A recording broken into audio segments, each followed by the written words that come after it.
तो 14 सीटों पर आज मतदान हो रहा है, छठे चरण का मतदान हो रहा है। कई ऐसे दिग्गज हैं जिनकी किस्मत का फैसला आज ईवीएम में कैद हो जाएगा। इसमें अगर मेनका गांधी की बात की जाए, इसके अलावा अगर नीलम सोनकर की बात की जाए, बीजेपी से खड़ी है, लालगंज सीट की बात कर रहे हैं, दरोगा सरोज इस वक्त है और डॉक्टर इंटू चौधरी बीएसपी की तरफ से है। तो ये तमाम जो सीट है आज उस पर मतदान आएगा। छठे चरण का मतदान है। लोगों से यही अपील की जा रही है कि देखिए गर्मी बहुत ज्यादा है, इसलिए सुबह सुबह निकले और पहले जलपान करने से पहले आके मतदान जरूर करें। तो इन 14 सीटों की बात की जाए तो बीजेपी 2019 में 13 सीटों पर उसने बाजी मारी थी और एक बार फिर से बीजेपी वही प्रदर्शन दोहराना चाहेगी।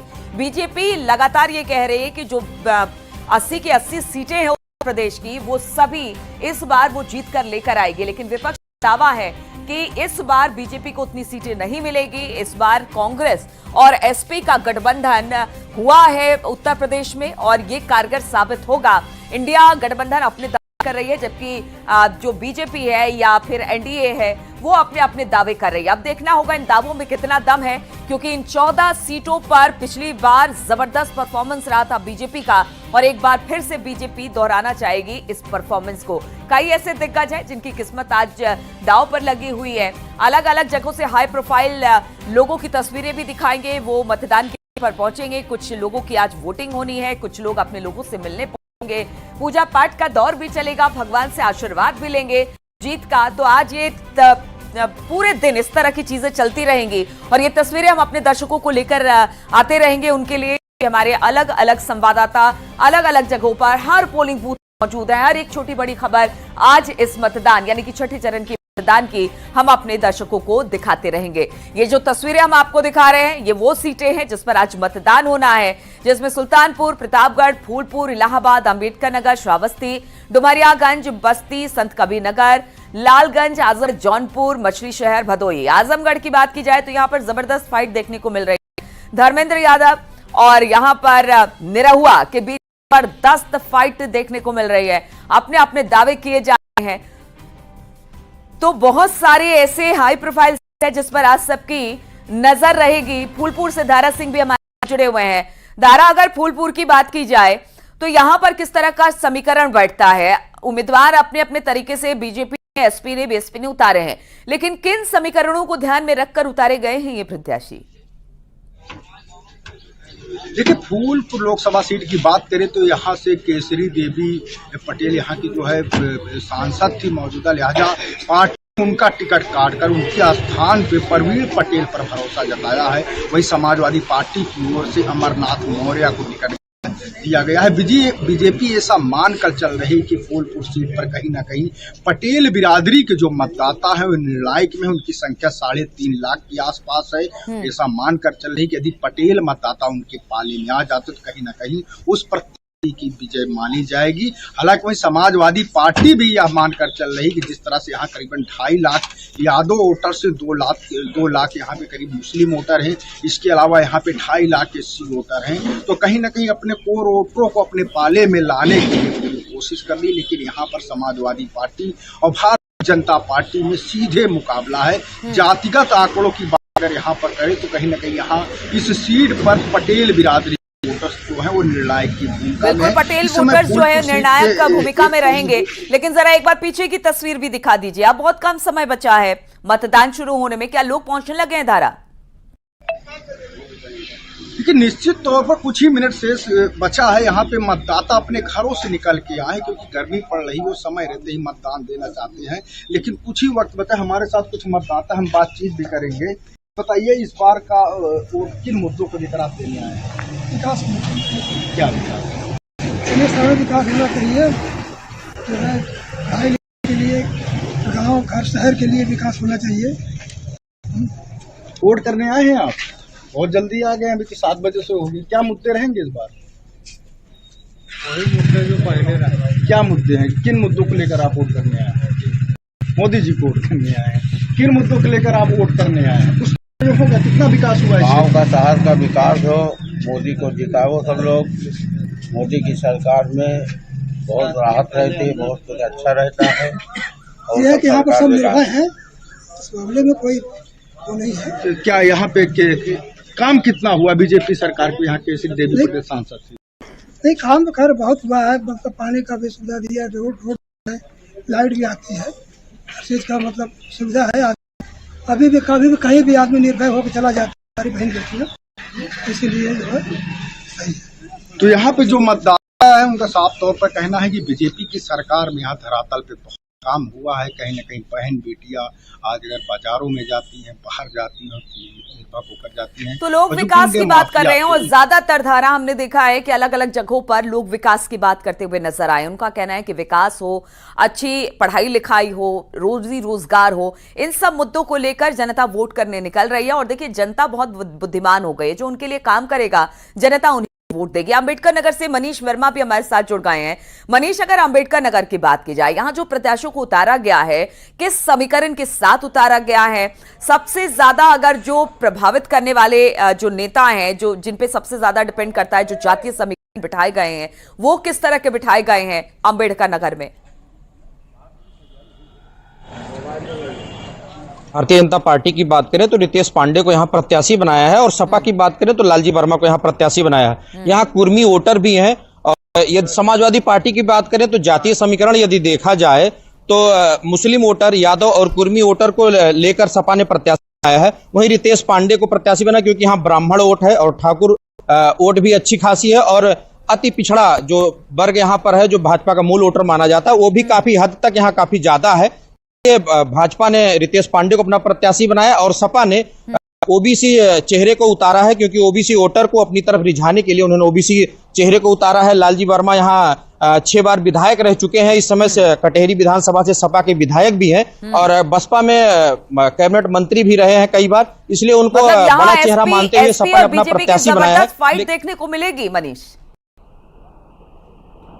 जी बिल्कुल, कांटे की टक्कर है यहाँ बीजेपी और सपा के बीच में, क्योंकि बसपा से जो है कमर प्रत्याशी बनाया। यहाँ पर 2 बार बसपा ने टिकट को चेंज किया, जिसकी वजह से यहाँ बसपा फाइट में नहीं दिख रही, लेकिन भाजपा और सपा के बीच में कांटे की टक्कर दिखाई दे रही है। बिल्कुल, और आपके पीछे लोग भी आ गए, अगर हो सके तो उनसे जरा बात कीजिए, क्योंकि देख रहे हैं कि आप जैसे मतदान शुरू जी बिल्कुल, यहाँ पर अभी मतदान होने में आधा घंटा बाकी है, लेकिन लोग जो है यहाँ पर मतदान पे अपने घरों से निकलकर मतदान करने के लिए लोग आए हैं, और काफी संख्या में लोग आ चुके हैं। और आप देख सकते हैं हमारे बीच भीड़ भी इकट्ठा हो गई है, लोग मतदान के लिए अब अंदर धीरे धीरे जाने लगे हैं। आपको दिखाएं कि ये एक तरीके से लग गई है, तो मतदाताओं में आप उत्साह देख सकते हैं कि आप भीड़ देखिए मतदाताओं की, काफी संख्या में लोग, बूढ़ बुजुर्ग जितने हैं। मनीष जी बिल्कुल, मैं बात करने का प्रयास करता हूँ। बाबू जी, आप आ गए हैं, मतदान करने जा रहे हैं, क्या है मुद्दे आपके? मुद्दे है विकास के अलावा और मुद्दा क्या हो सकता है? विकास मुद्दा। बिल्कुल बिल्कुल। मनीष, पूछे जरा क्षेत्र में कितना विकास हुआ है और आने वाली सरकार से क्या उम्मीदें हैं? अच्छा ये बताइए, अम्बेडकर नगर में कितना विकास हुआ है और आने वाले समय में आप? देखिए, अम्बेडकर नगर में तो 5 विधानसभाएं, 5 पे तो बीजेपी का कोई नियंत्रण है नहीं, लेकिन फिर भी सरकार ने निष्पक्ष भावना से काम किया, चाहे वो वहां हारी थी चाहे जीती थी। तो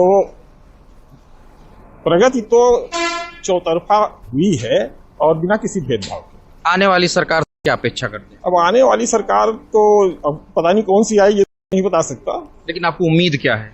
लेकिन उम्मीद इसको मैं क्या बता दूं कि उम्मीद क्या बताऊं, लेकिन ये है कि चलिए जो वर्तमान सरकार चल रही है, हो सकता है वही चले आगे। तो देखिए, कहीं ना कहीं विकास मुद्दा उठाया जा रहा है, क्योंकि अम्बेडकर नगर की 5 लोकसभा सीटें सपा ने जीती थी।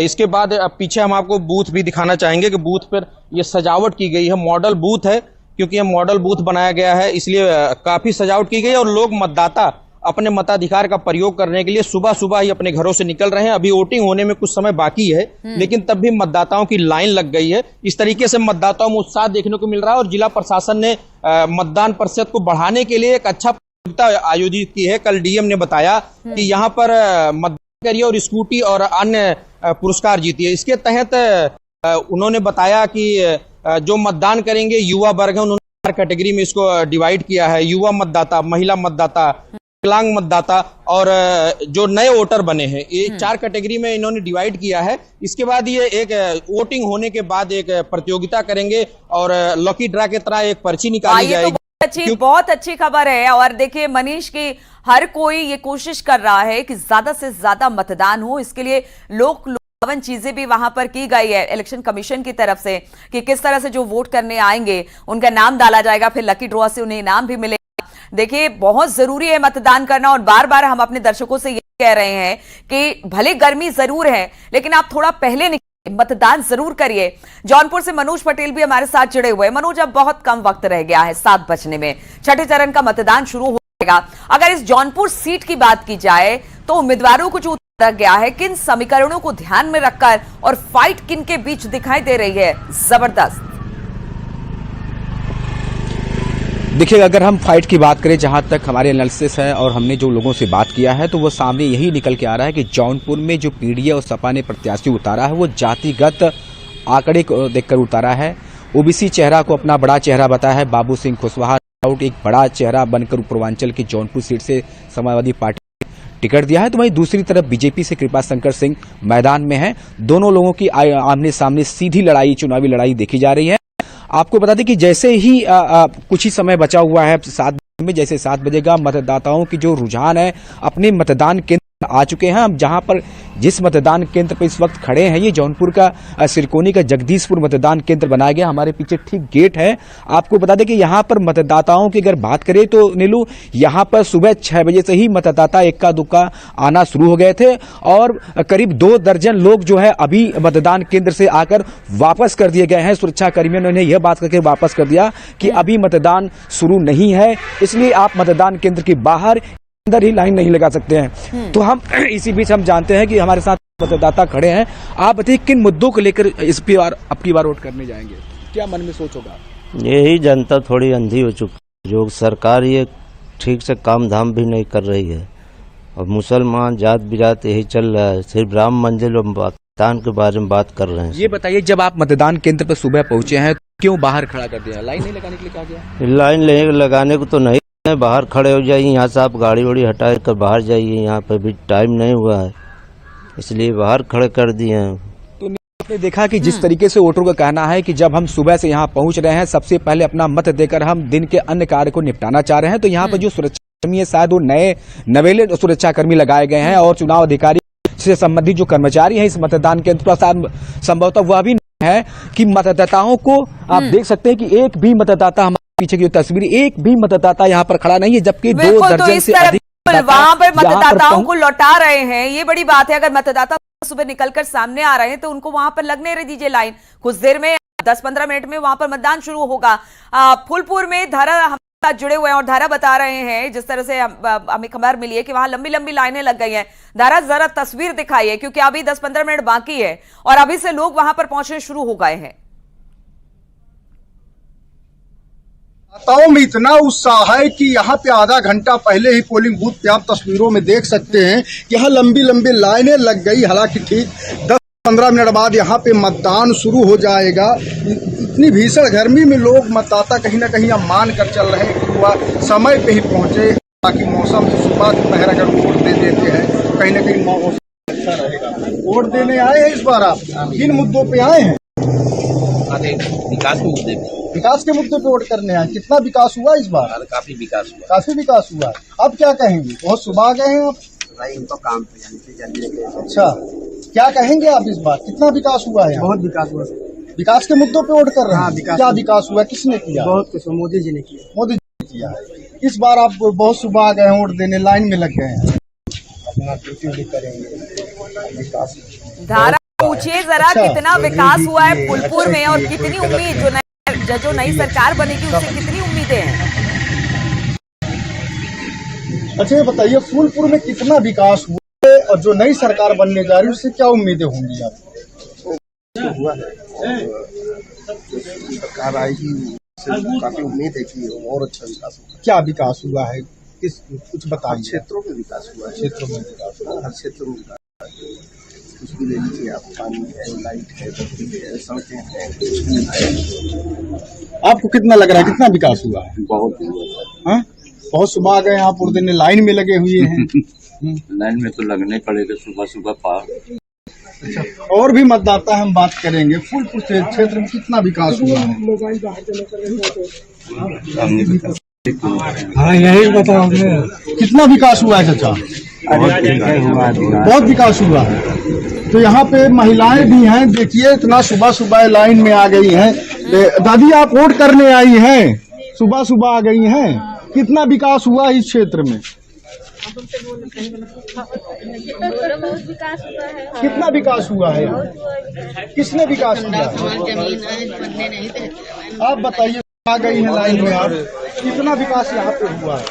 काफी विकास हुआ है योगी मोदी ने किया। देखिए अपने क्षेत्र के विकास को लेकर और आगे भी वो सरकार इसी बात को लेकर चुनना चाहती है, वो पुरुष हो या फिर महिलाएं हो, कि विकास उनके क्षेत्र का हो। और इसी के साथ आज वो वोट करने निकले और ये बड़ी अच्छी तस्वीर धारा आपने दिखाई कि अभी मतदान शुरू होने में थोड़ा वक्त है, लेकिन लाइन लंबी लंबी लगी हुई है। आप सब हमारे साथ बने रहिए।